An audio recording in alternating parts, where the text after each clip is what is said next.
Hello friends, तो आप सबका स्वागत है आज के हमारे इस नए सेशन में एग्जाम मैपिंग इंपॉर्टेंट पॉइंट्स।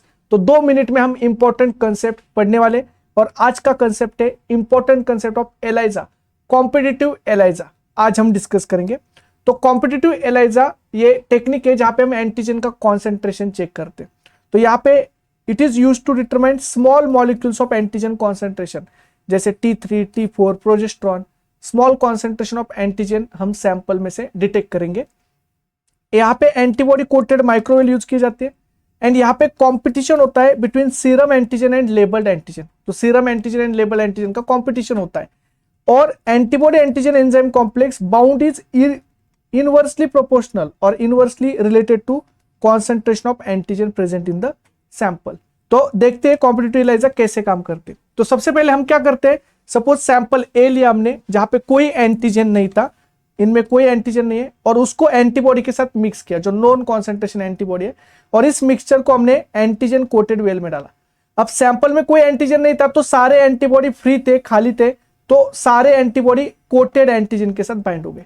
अब सारे एंटीबॉडी कोटेड एंटीजन को बाइंड हुए तो हमने वॉश किया, फिर हमने एंजाइम लिंक एंटीबॉडी डाली तो वो प्राइमरी एंटीबॉडी को बाइंड हुई, फिर हमने वॉश किया, फिर हमने सबस्ट्रेट डाला और एब्जॉर्बेंस लिया। अब यहाँ पे एब्जॉर्बेंस जो आता है वो हाई एब्जॉर्बेंस आता है क्योंकि सारे एंटीबॉडी जो है वो कोटेड एंटीजन को बाइंड हुए, इसलिए हाई एब्जॉर्बेंस जो है आता है। अब हाई एब्जॉर्बेंस आया, फिर हम क्या करते हैं, सपोज सैंपल बी लिया। सैंपल बी में मीडियम कॉन्सेंट्रेशन ऑफ एंटीजन था, मीडियम था इसलिए कुछ एंटीजन पहले से एंटीबॉडी को बाइंड हुआ और कुछ एंटीजन, क्योंकि मीडियम था इसलिए कुछ एंटीबॉडी अभी भी फ्री रहे। अब देखो कुछ एंटीबॉडी सैंपल के एंटीजन से बाइंड हुए। अब इस मिक्सचर को हम एंटीजन कोटेड वेल में डालते और जैसे एंटीजन कोटेड वेल में डालते तो जो सैंपल के एंटीजन से बाइंड हुआ है वो एंटीबॉडी कोटेड एंटीजन को बाइंड नहीं होती, ओनली जो एंटीबॉडी फ्री है वही कोटेड एंटीजन को बाइंड होते हैं। फिर हमने वॉश किया तो ये एंटीबॉडी सारे वॉश आउट हो गए, ओनली कोटेड एंटीजन ही बाइंड रही। फिर हमने एंजाइम लिंक एंटीबॉडी डाली और एंजाइम लिंक एंटीबॉडी डालने के बाद सबस्ट्रेट डाला तो यहाँ पे फिर से कलर फॉर्मेशन हुआ। लेकिन यहाँ पे एब्जॉर्बेंस जो आता है वो लो आता है, कि लो एब्जॉर्बेंस आता है, क्योंकि लो एब्जॉर्बेंस इसलिए आता है क्योंकि सम एंटीबॉडीज जो है वही एंटीजन को बाइंड हुए थे।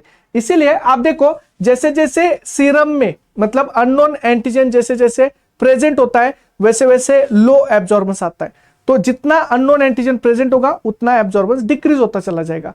तो अननोन एंटीजन अगर बढ़ गया तो लो एब्जॉर्बेंस होगा और अगर अननोन एंटीजन प्रेजेंट है लो तो हाई एब्जॉर्बेंस होता है।